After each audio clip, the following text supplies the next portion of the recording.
And I suppose the impulsive decision to go for an ultra marathon run, was it kind of like your decision to quit all that?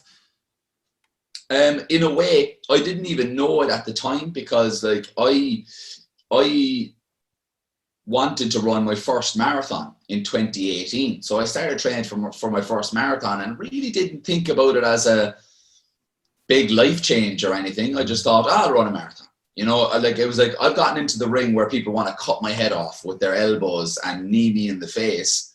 I can run a marathon. You know, it's not going to be, you know, I thought, yeah, I'll be able to do it. Not a problem. I'm in some way athletic. I'll be able to train and do the marathon very, very naively, and thought, oh yeah, I'm going to run a 3:20 for my first marathon ever. I'm going to run a 3:20 marathon. I ended up running a 3:38, which is I'm still proud of for my first marathon. But afterwards, I just fell into the same thing, straight out for pints, slugging pints of cider in the sunshine, smoking cigarettes, doing all of the things that I just, you know, I wanted to get rid of these things, but I never was able to give it the full, you know, I suppose the full attention that it needed, you know, from me. So when I found Ultramarathon, I think I was yet again like searching for what the marathon didn't do.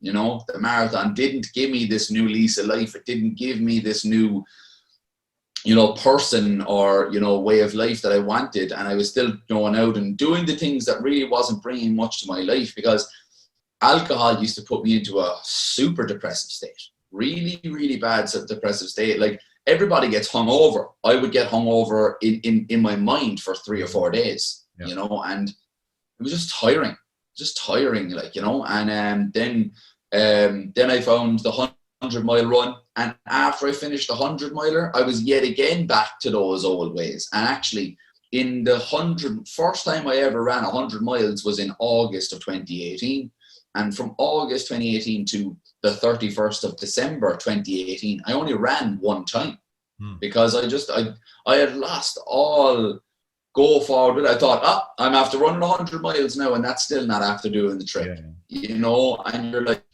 and that's when I look back at that, it was one of the best lessons I was ever teaching myself, ever, was don't ever try and let the world solve your problems for you, because it's not going to do that.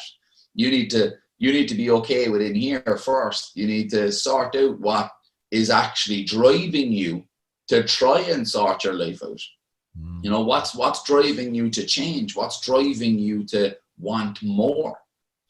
And when I was asking myself those questions, I realized that it had nothing to do with what I was doing on the outside. And it had everything to do with me trying to trace back and, you know, a lot of times show myself compassion, wrap my arm around myself and say, hey, look, it's going to be grand. It's going to be fine. Forgive myself for, you know, shitty things that I had done, for regrets that I had, for decisions I had not made or had made, lots of things like that. So it wasn't like I had gotten onto this new track from Ultramarathon, but I think that it really opened the door for me to see what I was doing. And what I was doing was trying to get the world to answer these problems for me, you know, and it wasn't going to do that. And so when it came to the new year, I had done probably in that 4-month period after the 100-miler to the end of December, probably one of my heaviest points of drinking. I was drinking alcohol very heavily, and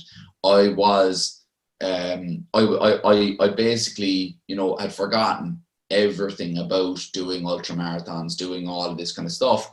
Woke up on January 1st and realized, you know, I'm yet again at that January 1st crossroads, you know.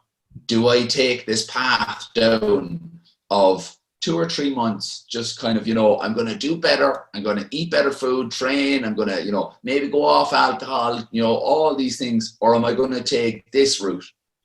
And this route is a road that you cannot turn back. This is a new life. This is you. This is you being true to you and who you are. And that's different. That's not something that you're just going to go down for 2 or 3 months, see what the story is, and turn back. It's going to be shit. It's going to be horrible sometimes. It's going to be times where you're going to have to confront yourself in the mirror. There's going to be times as well where you're going to have to wade through the crap. But there are some beautiful views along the way. You know what I mean? And there are some beautiful times for you to sit down and rest your legs along the way. And you'll pick up some beautiful experiences and beautiful people along that path. And it was kind of like I had changed the question that I was asking. I was asking, how am I going to change my life? How am I going to get back on track? And I think everybody could have, posed an answer to that question. They could have said, oh yeah, you have to be vegan, or try intermittent fasting, get rid of alcohol, do Pilates, do all these things in the external world, and they'll sort you out. No, what you need to do is you need to look inward. So when I asked myself why I wanted to change, why I wanted more, that's a question only Conor could answer. It's a personal question to me. Yeah. When I asked myself that personal question, I got the right answers, and it led me down the track of questioning things and figuring things out and trying to understand myself more. Understand, why am I getting so annoyed at this situation? Why am I getting so angry now? Why am I feeling like being alone? Why am I this, that, and the other? These questions, these things that we don't ever really, sometimes we don't ask ourselves. You go into a room, or you meet a person, or you have a conversation, and it leaves you feeling a bit weird. And it leaves you feeling like maybe you want to shut down, or you want to go away, or you feel angry or frustrated. You're like, okay, where is this coming from? Because what I have learned is the majority of the time it's to do with me. It's to do with me and something that has either happened to me and it's triggering something, or it's something about me that I believe about myself that I hold dearly, that maybe I feel someone's attacking or something like this. And when I started to figure those things out, it gave me the control back, because I wasn't blaming everybody else for how I felt, and I wasn't blaming everybody else for the decisions that I was making. So it was very much kind of, when I asked those questions, it led me down the route of ultramarathon yet again. Mm-hmm. But what actually had happened was, ultramarathon wasn't the vehicle that I was using to escape my life. Ultramarathon was a vehicle that I was using to discover more about myself.